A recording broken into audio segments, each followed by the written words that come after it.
नमस्कार. Prime time बुलेटिनमध्ये मी ज्ञानदा कदम आपल्या सर्वांचं स्वागत करते. सध्या राज्यभरामध्ये अवकाळीमुळे शेतकरी हैराण झालेत, शेतकरी त्रस्त झालेत.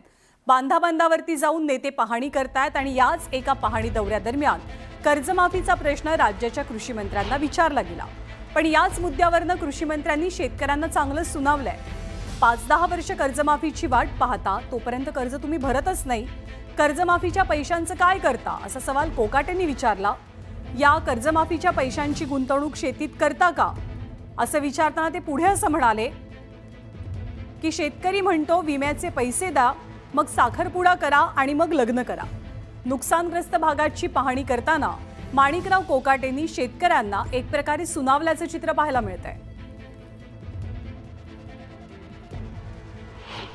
माणिकराव कोकाटे पाहणी दौरा. रेग्युलर कर्ज भरायचं का बरं लोकांनी भरायचं? रेग्युलर का बरं भरायचं? सोसायटी कर्ज घ्यायचं 5-10 वर्ष वाटच पाहिजे कर्ज माहिती तोपर्यंत काय भरायचं त्यापेक्षा बरं मला एक सांगा, आता हे मीडिया चालू आहे, मीडियाचं वर्ष असं बोलत नाही. तुम्हाला कर्जमाफी झाल्यानंतर जे पैसे येतात त्या पैशात काय करता तुम्ही? शेतीमध्ये गुंतवणूक आहे 1 रुपयाच तरी. सरकार शेतीमध्ये गुंतवणुकीला पैसे देणार तुम्हाला. आता पोखराच्या माध्यमातून तुम्हाला पाईपलाईनला पैसे आहेत, इरिगेशनला पैसे आहेत, तुम्हाला क्रॉपला पैसे आहेत, शेततळ्याला पैसे आहेत, सगळ्याला पैसे आहेत. भांडवली गुंतवणूक कोण करतं? सरकार. शेतकरी करतं का? शेतकरी म्हणतो विम्याचे पैसे पाहिजे, याचे पैसे पाहिजे, मग साखरपुडे करा, मग लग्न करा.